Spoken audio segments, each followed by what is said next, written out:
आप सभी को मेरी ओर से रक्षाबंधन की ढेर सारी शुभकामनाएं। भाई बहन के इस त्यौहार का पूरे साल बहनें इंतज़ार करती हैं कि कब वो दिन आएगा रक्षाबंधन का, जब वो अपने भाई की कलाई पर रेशम का धागा बांधेंगी और भाई उन्हें उपहार स्वरूप जो भी कुछ उनके पास होगा वह ज़्यादा से ज़्यादा अपनी बहन को देने का प्रयास करते हैं। पर आज के दिन मेरा जो संदेश है भाई और बहनों के लिए वह यह है कि बहन अपने भाई से एक वचन ले कि वह सिर्फ उसकी ही रक्षा नहीं करेगा, वह सिर्फ उसे ही सुरक्षा नहीं देगा, वह उसके लिए ही सिर्फ उपस्थित नहीं रहेगा, वह सिर्फ उसके लिए ही वो मान और सम्मान नहीं रखेगा, बल्कि हमारे भारत की हर उस बेटी, हर उस बहन के लिए वह वही सम्मान, वो प्यार, वो इज्जत रखेगा जो वो अपनी बहन के लिए रखता है। हर भाई अपनी बहन को यह वचन दे कि किसी भी पब्लिक प्लेस पर, वर्किंग प्लेस पर या किसी भी सुनसान जगह पर अगर किसी की बहन या बेटी असुरक्षित है तो वहाँ उपस्थित जो भी भाई हो वह उसकी मदद ज़रूर करेगा अपनी बहन समझकर। भले वह उसकी सगी बहन नहीं है पर वह किसी न किसी की तो बेटी और बहन है ही।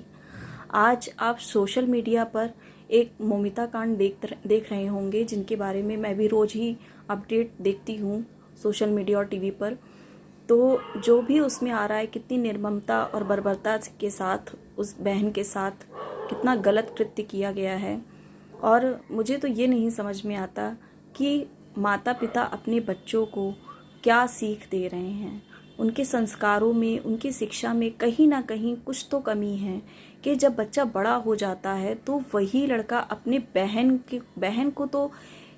कोई भी अगर उसकी बहन को उस नज़र से देख रहा है तो उसके लिए वह आग बबूला हो जाता है कि मेरी बहन को उसने ऐसे क्यों देखा, उसके लिए ऐसे क्यों कहा। पर जब उसके सामने कोई और लड़की आती है तो क्या वो किसी की बहन या बेटी नहीं होती? तो क्या आपको उसका राइट हो जाता है कि आप उसके साथ कुछ भी कर सकते हो? और आज जो ये कांड हुआ है ये पहला कोई कांड नहीं है। हम रोज़ नित नए अखबारों पर पढ़ते हैं,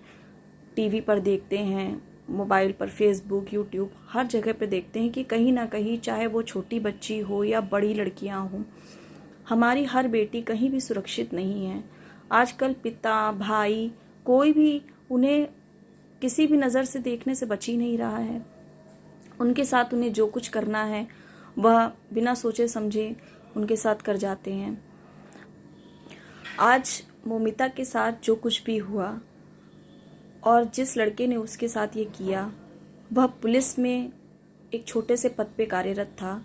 पर उसे हॉस्पिटल में आने और जाने की पूरी आज़ादी थी। वह किसी भी समय, दिन हो रात हो, किसी भी समय वो आ जा सकता था, क्योंकि उसने जो वर्दी पहन रखी थी वह वर्दी हर नागरिक को सुरक्षा देती है। और किसी ने ये सोचा भी नहीं होगा कि उस वर्दी के अंदर कितना बड़ा राक्षस छुपा हुआ था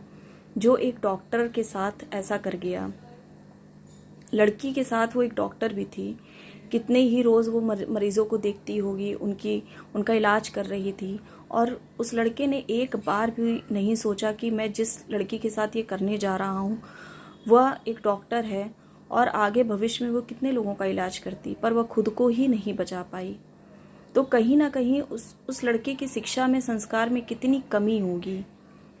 तो बस मेरा हर अभिभावक, हर माता पिता से भी यह संदेश है, हाथ जोड़कर अनुरोध है कि अपने बच्चों को ऐसी शिक्षा दें, शुरू से ही, बचपन से ही उन्हें उनके संस्कारों में यह चीज़ डालें कि हर लड़की, जिनके साथ आजकल कोएड एजुकेशन चल रहा है हर जगह, चाहे कॉलेज हो, स्कूल हो, बचपन से ही बच्चों को साथ में लड़का और लड़की पढ़ते हैं, तो उनको ये आप बताएं कि बचपन से ही जब आप उनको ये सिखाएंगे कि जो लड़की आप लोगों के साथ पढ़ रही है वह आपकी बहन की ही तरह है, उसे आप इज्जत के साथ देखें। तो जब आप उन्हें बचपन से इस तरह की शिक्षा देंगे, उनके मन में इस तरह का संस्कार डालेंगे, तो बड़े तक वह संस्कार उनके काम आएगा। कहीं ना कहीं उनकी भी ज़िंदगी इससे बनेगी और दूसरों की भी ज़िंदगी उससे सुरक्षित रहेगी। तो आज रक्षाबंधन के इस शुभ दिवस पर मेरी ओर से आप सभी के लिए यही संदेश था कि हर भाई अपनी बहन से और हर बहन अपने भाई को यह वचन ले कि वह सिर्फ अपनी बहन को ही सुरक्षा नहीं देगा, वह उसके लिए ही सिर्फ खड़ा नहीं होगा। उसके मन में, उसकी नज़र में सिर्फ अपनी बहन के लिए ही इज्जत नहीं होगी, बल्कि हमारे भारत की हर उस बेटी, हर उस बहन के लिए इज्जत होगी, हर उस बहन के लिए सम्मान और वही प्यार, वही नज़रिया वो रखेगा जो वो अपनी बहन और बेटी के लिए रखता है। तो बस इसी के साथ, एक छोटे संदेश के साथ, नमस्कार।